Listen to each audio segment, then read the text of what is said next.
پروژه که کل ترکیه دست پیکریه او بارومتر کردی از دخوازم زانیارین کرد بدمه و او چاودریا مکانیزمای ترکیه هست چند بشتاریا سیاسی و هلوستن کردان و نزدیکبونا کردان امجدر و دا تماشا دیکن و مکانیزمای که دیار دیکن او کردن که ناو داتاین دولت دا جه ناگرن ما خواست بانکا که داتاین آوا بکن او کردن که دبن دستلاتداریا دولت جدا دا دجین پیوندی وان به هفران نزدیک بون و جدا بون وان چنه ام وان تماشا بکن بریارن کسین بریار ورگرتن اکادمی مدیا و جبو آجاسن ناو دولتی ام دخوازن داتاین آماده بکن وکا بارومتر عربی بارومتر یوروپ وک مکانیزم که به هجاب ما آوا کر باس که ترکیه دا و پروژه دا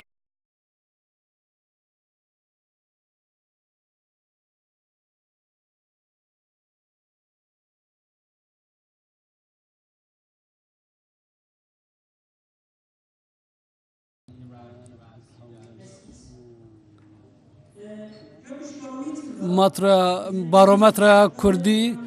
ام سر ناون مهون لسر شاشه دبینن دموکراسیا سوسیال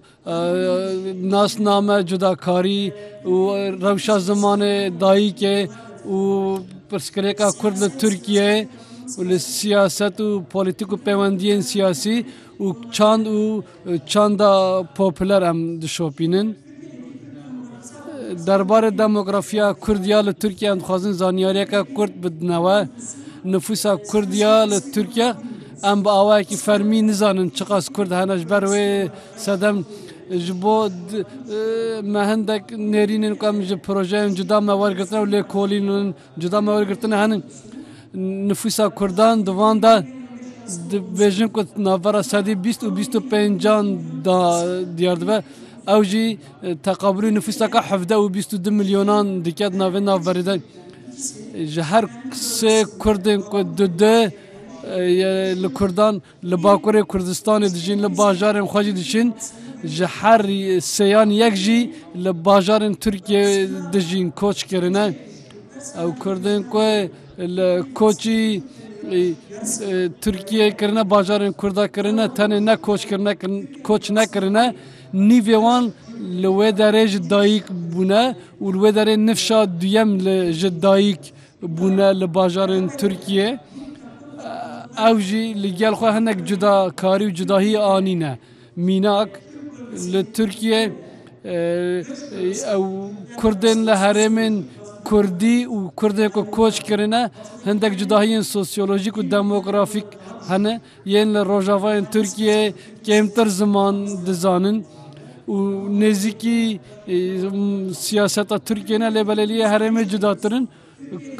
نفوسال ترکیه یا کردان جوانه هر کردن که ترکیه دجین جسدی شستوان جوانن و گنجن لبلیه ترکیه سدی چله و هجمارا مالباتان جی اندام مالباتان جی زیاده ترن ل کردن ل ترکیه کمتر خواندنه و آوایی که دز آوانتاژن جالی سوسیو اکونومیک و یعنی او کردن گنج لگور گنجن ترکیه او جداکاریه کمتر کرنه اجبر که جوانن کرد دخوینن دمه کده که اف مسافت نابرا هر دیان دا کمتر دبه روپاله ده هری داوی از دکارم چه ببیجم جالیه پیشکتنا سوسیو اکونومیک و هرما که هری پاشتا مایی همو باجارن کردانه لترکیه اف سازین حکومت دکنا نف 6 کاتگوریه جدا او هرما گری یعنی گور که هند بینن نه نقشه کردستانه او نقشه باجارن کردای هری پاشتا مایینه لترکیه کرد چاوا ناو ناسنامه که چاوا دا پینا سدیکن گشتی هم کارم ببیجن کرد دموکرات کردی و بناسنامه دینداری محافظه کاری خواه پیناست کن کردلر ناسنامه کردی خودی درد کفن پرنسیب دموکراسی قبول دکن و دینداری خواه خودی درد کفن لترکیه ده کرد جسدی چل کردان زیادتر آزادی خواز و دموکراتن او هلوست نوان درد کفنه پیش جسدی سی یعنی هلوست محافظه کاری دینداری درد خم پیش جسدی بیس چی وکا نتو پروریه کردی مثلا کردال یا هری پیشه جسدی ده کردان جی ناسنامه که لایکیم علمانی و کمالیست و قبول دکن دم عمل اگیشتنا نرخانجی دنیرن نتو پروریه کردی سر ده 5.45 دگرن کرد هستا کوانی چوال گل ترکیه ها ام دبینی که یعنی سه کومن جدا که همون نزدیک هفن هیا هر سه کردان یک یعنی هستا وانی بگردانا به ترکیه و به هیزه و جسه یک جی هستن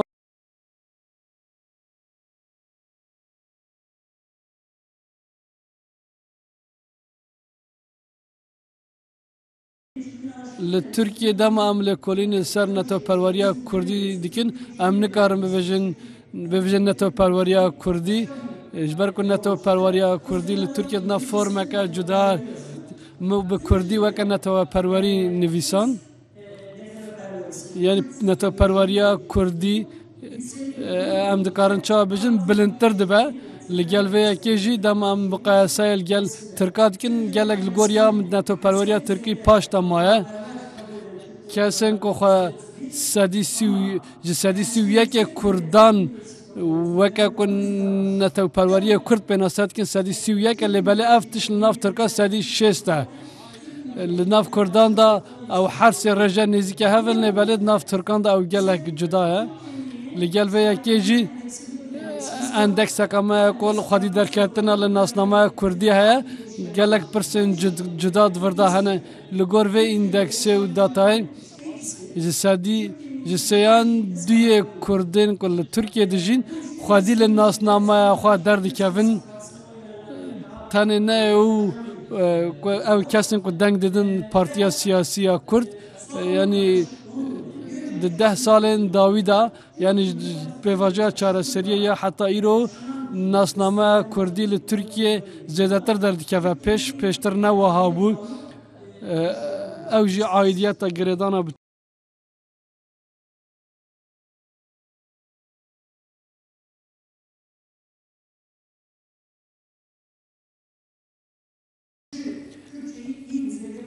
تەنیا سێیان واتە کەمتر لە سەتاسی کوردانی تورکیا کوردی بەباشی قسە دەکەن. جا ئەمە بە تێکڕایی وەرمانگرتووە ئەوەی دیکە 1 لە 5 کە دەتوانین بڵێن زۆر لاوازن یان هیچ کوردی نازانن. ناسنامەی کوردی پەیوەندی بە شوناسەوە هەیە کاتێک کوردی لاواز دەبێت بێگومان ئەمە خێراتر دەبێت ئەو پرۆسەیە. لەگەڵ ئەمەشدا لە تورکیا دەبینین کە بەکارهێنانی زمانی کوردی کەم دەبێتەوە ئەوەش پەیوەندی بەو پاکتاویە گەورەوە هەیە کە لە تورکیادا هەبووە هەیە. ئەگەر چی بەکارهێنانی زمانی کوردی قسەکردن بە زمانی کوردی کەم بووەتەوە بەڵام داواکاری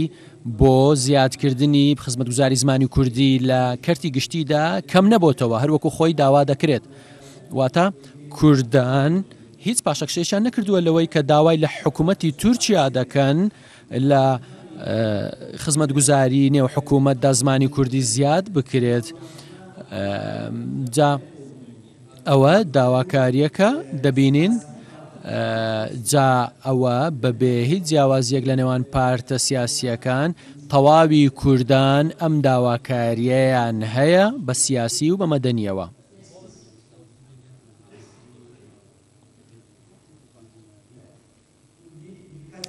بەڵێ چەند مانگێکە بە مەدەنی بوون هەیە چەکدانان هەیە لە ڕۆژەوی تورکیادا دوێنێش ئۆجەلان بانگەوازی هەڵوەشانەوەی کرد ئەمەش بێگومان پرسیارمان کرد کە چۆن کوردان چۆن لە بەرەنگاربوونەوەی ئەمە دەڕوانن چۆک لە چەکداری دەڕوانن سیرمان کرد نزیکەی 120یان نیگەرانن هەروەها 115یان پشتگیری خەباتی چەکداری دەکەن بەڵام 165یان پاڵپشتی لە وەستانی جەنگ دەکەن کە ئەوە ڕێژەیەکی بەرزە ئەوەی دوێنێ ئۆجەلان کردی زۆر گرنگە ئەگەر وەڵامی هەبێت لەگەڵ ئەمەدا ئەگەر بێت و داواکاریەکانی کوردان لە چوارچێوەیەکدا جێگە بکەینەوە دەبینین چوارچێوەکە بەم شێوەیەیە یەکەم نایەکسانی نەمێنێت جا ئەوە زیاتر لە جیاکاری نەژادا نایەکسانی هەیە دووەمیان ئەوەیە کە کورد لە دەستوردا بناسرێت سێەم بەشداریکردنی بەهێزی سیاسی جا لێرەدا ئەمە ڕەت دەکاتەوە کە قەیوم دابندرێت لە شارەوانیەکان بە تایبەتی واتە بەشداری سیاسی بە هەموو شێوەیە قبول بکرێت یەکێک لە بابەتەکانمان قەیومە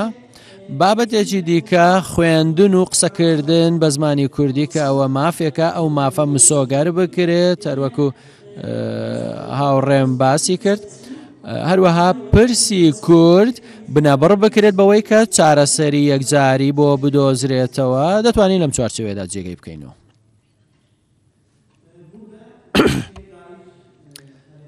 لێرە داواکاریەکان هەن چەند حکمێک هەن کە بە چ شێوەیەک پاڵپشتیان لێکراوە منداڵانی کورد لە قوتابخانەکاندا ئەوانەی کە بە پێویستی زان بە کوردی بخوێندرێ 1970 هەروەها ناسنامەی کورد 1970 هەروەها ئەوان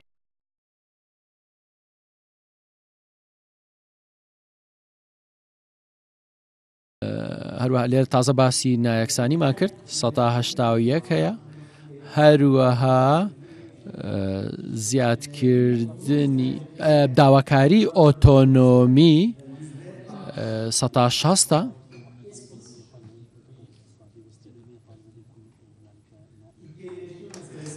تورکیایی بوون لە کوردی بە تورکیایی بوون وەردەژێڕدرێت بابەتێکە زۆر باسی لێوە دەکرێت بە هەمان شێوە ماوەیەکی زۆرە گفتوگۆی لەسەرە مشتومڕی لەسەرە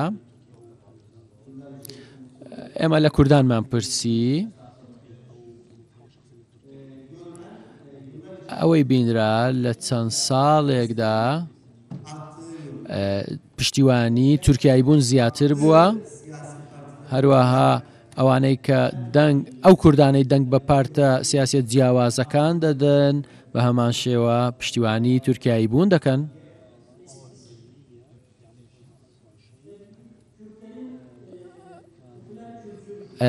کەلتوری کوردان ئەوی شتێک بوو بەڕاستی بە تامەزرۆییەوە ئێمە کارمان لەسەر کرد لە تورکیادا کوردان ئەوەی کە گەورەترین پەیوەندی بە کوردیەوە هەیە میوزیکە کە نزیکەی 1985 با بڵێن ڕۆژانە زۆر یاکەم گوێ لە گۆرانی کوردی دەگرن هەروەها ئەوانەی پێگەیشتون نزیکەی نیوەیان لە ژیانیاندا هیچ نەبێت جارێک سەیری فیلمی کوردیان کردووە هەروەها هیچ نەبێت لە ژیانیان جارێک چوونەتە کۆنسێرتی کوردی 144.3 کتێبیش ئەوەی کتێبێکی کوردی خوێندۆتەوە هیچ نەبێت کتێبێک 134.5 بەڵام میوزیک تەماشا دەکەین ڕۆژانە گوێی لێ دەگیرێکەوەتە کاریگەرترە. ئەوانەی لە تورکیادا گوێ لە گۆرانی دەگرن گوتمان با بابەتێکی سۆفت بێت پرسیمان گوتمان گوێ لە چێ دەگرن زیاتر ئەگەر سەیری 5 یەکەمین بکەین